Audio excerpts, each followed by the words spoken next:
परम प्रेममय श्री श्री ठाकुर परमरेथ जगज्जननी श्री श्री बड़मा परम पूज्यपाद जुगाचार्य श्री श्री बड़दा आजिर पूज्यपाद श्री श्री आचार्य देवंग श्री चरण तले अनंत कोटि प्रणाम निवेदन करुछि। सभी गुरु परिवार श्री चरण मध्य अनंत कोटि प्रणाम निवेदन करुछि। मोर ये वीडियो देखुवा प्रत्येक गुरु भाई और माँ मान अंतरर आनंदित जय गुरु ढेर सारा भल पाइबा शुभकामना समस्त उद्देश्य परम पिता श्रीचरण प्रार्थना रखे समस्त इष्टिमय जीवन यापन नहीं से मजी रुहतु यह ही मोर प्रार्थना। सबुदिन पर आज यही शुभ दिन एक सुंदर भिडियो आलोचना करवा जो भिडियोर आलोचना रहिबो नीलाचल लीलामय अर्थात आम पुरी धाम रे एबे गतकाली जाइछि आमर उत्कल आगमनी परम प्रेम श्री श्री ठाकुर आमर ये उत्कल रे पाद रखी थिले से स्मृति को आमे बहन करी आज को 104 वर्ष हम आमे पालन करी आसुछु। तेणु लीला चले नीलामय एक सुंदर आलोचना जहाँकि मु गोटे आविर्भाव बही पढ़ी ताहा आपन सामने आज आलोचना रखुची।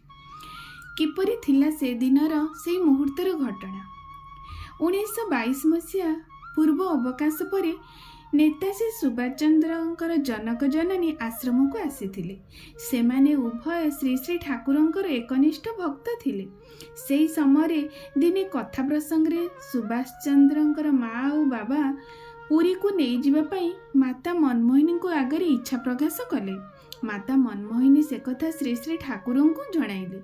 श्री श्री ठाकुर कहले मोर पुरी जिबा तो मुस्किल कहीं ना पुरी जिबार संवाद जदि पाइबे मो भक्त माने बा सत्संगी माने सेमाने जेउठारे अछंती सबु पुरी जाई उपस्थित होई जिबे सेमानक समस्तंकर भार संभाळिबाकू हबो। बोसमा ए कथा सुनी भाबिले तो आनंदर कथा। श्री श्री ठाकुर कहले आपनको असुविधा हबो किंतु बोसमा आउ जानकी बाबू कहले आमे सेथिपई प्रस्तुत अछु। भक्त मानकर सेवा करिबु एहाटारु अर्थ व्ययर श्रेष्ठ सार्थकता केउठारे प्रकृत अर्थ ही आमर सार्थक हेबो ए भक्त मानक सेवारे। ताहांक कथा सुनी श्री श्री ठाकुर पुरी जिबार प्रस्ताव रे राजी होइगले। प्रथमे जतिन चंद्र बसु श्री श्री बड़मा और ठाकुर परिवार अन्यान्य समस्त को नहीं से पुरी आसिले। सबु आसी हरनाथ लॉज रे रहिले। पर 31 डिसेम्बर 1922 मसीहा श्री श्री बड़मा श्री श्री ठाकुर अनंत महाराज नफर भाई प्रभृति सह आश्रम पुरी उद्देश्य रे आसिले। हरनाथ लॉज रे सेमान मध्य रहिले। पर गोसाईदा किशोरीदा प्रभृति कीर्तन दल सह पुरी रे आसी उपस्थित हेले। श्री श्री ठाकुर पुरी जाइचंती सुनी कलिकता और अन्यान्य बहु स्थान बहु सत्संगी पुरी को जाई उपस्थित हेले। सेमानकर अवस्थान पे आहुरी घर नियागला। ए असंख्य जनमंडली पाई बसु दंपति आप्राण सेवा करिचंती।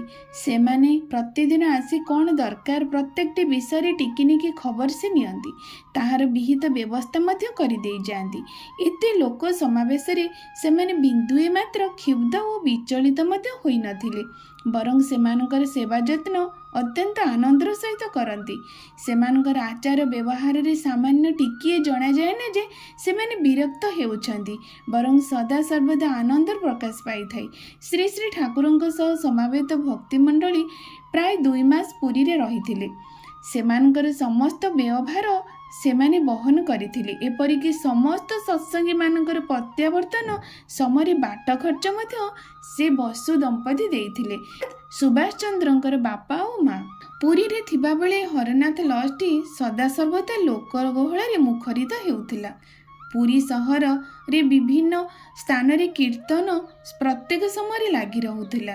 श्री श्री ठाकुरंकर सहास्य वदनर दर्शन करिया भी अनेक भक्त चली आसुथिले और सेमानकर अनेक समस्यार समाधान मध्य परम पितांक श्रीचरण निवेदन करी सेमाने ताहा पाई जाउथिले। दिने सखाळु श्री श्री ठाकुर ଖଡ଼ମ ପାଦରେ ପୁରୀ ସମୁଦ୍ର କୂଳରେ ଚାଲିବାକୁ ଲାଗିଲେ। ସମୁଦ୍ର କୂଳରେ କିଛି ଦୂର ଯାଇ ସାକ୍ଷୀ ଗୋପାଳ ରାସ୍ତା ଧରି ଆଗେଇ ଯାଇ 6-7 ମାଇଲ ଦୂରବର୍ତ୍ତୀ ସାକ୍ଷୀ ଗୋପାଳରେ ଉପସ୍ଥିତ ହେଲେ।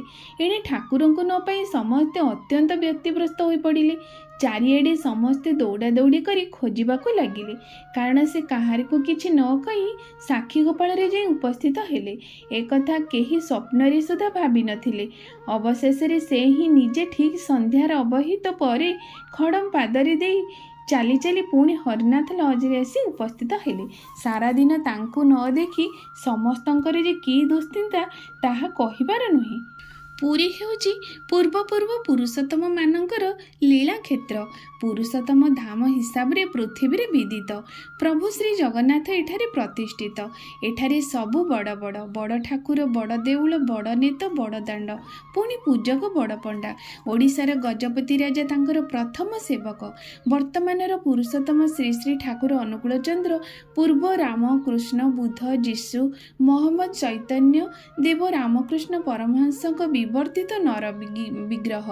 ବର୍ଣ୍ଣିତ ଅଛି ପୂର୍ବତନ ମାନେ କିଛି ଦିନ ପୁରୀରେ ସବୁ ଲୀଳା କରିଯାଇଛନ୍ତି। ତେଣୁ ବର୍ତ୍ତମାନର ପୁରୁଷୋତ୍ତମ ଶ୍ରୀ ଶ୍ରୀ ଠାକୁର ଅନୁକୂଳ ଚନ୍ଦ୍ର ସେଥିରୁ କିପରି ବାଦ୍ ପଡ଼ିବେ? ତେଣୁ ସେ ମଧ୍ୟ ପୁରୀ ଆସି ଅବସ୍ଥାନ କରିଥିଲେ କିଛି ଦିନ ପାଇଁ। ଆଉ ଏକ ଦିନକର ଘଟଣା। ଶ୍ରୀ ଶ୍ରୀ ଠାକୁର ଦିନେ ଅନନ୍ତ ମହାରାଜଙ୍କୁ ସଙ୍ଗରେ ଧରି ପୁରୀ ମନ୍ଦିରରେ ଶ୍ରୀ ଶ୍ରୀ ଜଗନ୍ନାଥଙ୍କୁ ଦର୍ଶନ କରିବାକୁ ଯାଇଥିଲେ। ପଣ୍ଡାମାନେ ଶ୍ରୀ ଶ୍ରୀ ଠାକୁରଙ୍କୁ ଚିହ୍ନି ନଥିଲେ ସୁଦ୍ଧା ବେଶ୍ ଯତ୍ନରେ ସାମ୍ନାକୁ ନେଇ ଦର୍ଶନ କରାଇଥିଲେ। ଏବେ ଫେବୃଆରୀ ମାସ 12 ତାରିଖ ଦିନଟିକୁ ମନ୍ଦିର ପରିକ୍ରମା ସ୍ମୃତି ଦିବସ ରୂପେ ପାଳନ କରାଯାଉଛି। ପୁରୀରେ ଥିବା ଆନନ୍ଦ ବଜାରକୁ ଦେଖି ଦେଓଘରେ ଥିବା ଭୋଜନାଳୟର ନାମ ରଖାଯାଇଥିଲା ଆନନ୍ଦ ବଜାର। କିନ୍ତୁ ବ୍ୟତିକ୍ରମ ଥିଲା, ଏଠାରେ ଆନନ୍ଦ ବଜାରକୁ କ୍ରୟ କରାଯାଏ, କିନ୍ତୁ ଦେଓଘରେ ତାହାର କ୍ରୟ କରାଯାଏ ନାହିଁ। ଏହା ଥିଲା ମାଙ୍କର ଶ୍ରୀ ଶ୍ରୀ ଠାକୁରଙ୍କ ପାଇଁ ଏକ ନିର୍ଦ୍ଦେଶ। ତେଣୁ ଆଦ୍ୟାବଧି ଦେଓଘରେ ହେଉଥିବା ଆନନ୍ଦ ବଜାର କୌଣସି ଭାବରେ କ୍ରୟ ମୂଲ୍ୟ ଦିଆଯାଏ ନାହିଁ। ଏହା ପରର ଘଟଣା। 1923 ମସିହା ଫେବୃଆରୀ 14 ତାରିଖ ଶ୍ରୀ ଶ୍ରୀ ଠାକୁର ତାଙ୍କର ପରିବାର ଓ ଭକ୍ତ ମଣ୍ଡଳୀ ସହ ଆଶ୍ରମ ପ୍ରତ୍ୟାବର୍ତ୍ତନ କରିଥିଲେ। 1 ମାସ 14 ଦିନ ଏଠାରେ ହିଁ ପ୍ରକୃତରେ ସେ ଅବସ୍ଥାନ କରିଥିଲେ। ସବୁ କଥାରେ ଦୁଇଟି ଦିଗ ଅଛି। ଭଲ ଦିଗଟି ଅଛି, ମନ୍ଦ ଦିଗଟି ମଧ୍ୟ ଅଛି। ତେଣୁ ଶ୍ରୀ ଶ୍ରୀ ଠାକୁର ଆସିବା ପରେ ନାମ ପ୍ରଚାର କାର୍ଯ୍ୟ ସେଠାରେ ବହୁଦିନ ଧରି ଚାଲି ରହିଥିଲା। ଲୀଳାକ୍ଷେତ୍ରରେ ଲୀଳାମୟଙ୍କର ଏହିଭଳି ଥିଲା ଆଗମନୀ। ଏହି ସ୍ମୃତି ମହୋତ୍ସବକୁ ଆମେ ଅତି ଆନନ୍ଦ ଭାବରେ ପାଳନ କରୁ। ପରମ ପ୍ରେମମୟ ଶ୍ରୀ ଶ୍ରୀ ଠାକୁରଙ୍କର ଅନନ୍ତ କୋଟି ଭକ୍ତ ସମୂହ ରହୁଛି। ସର୍ବଶେଷରେ ସମସ୍ତଙ୍କର ମଙ୍ଗଳ ପ୍ରାର୍ଥନା ପରମ ପିତାଙ୍କ ଶ୍ରୀଚରଣରେ ନିବେଦନ କରି ରଖୁଛି। ଜୟ ଗୁରୁ।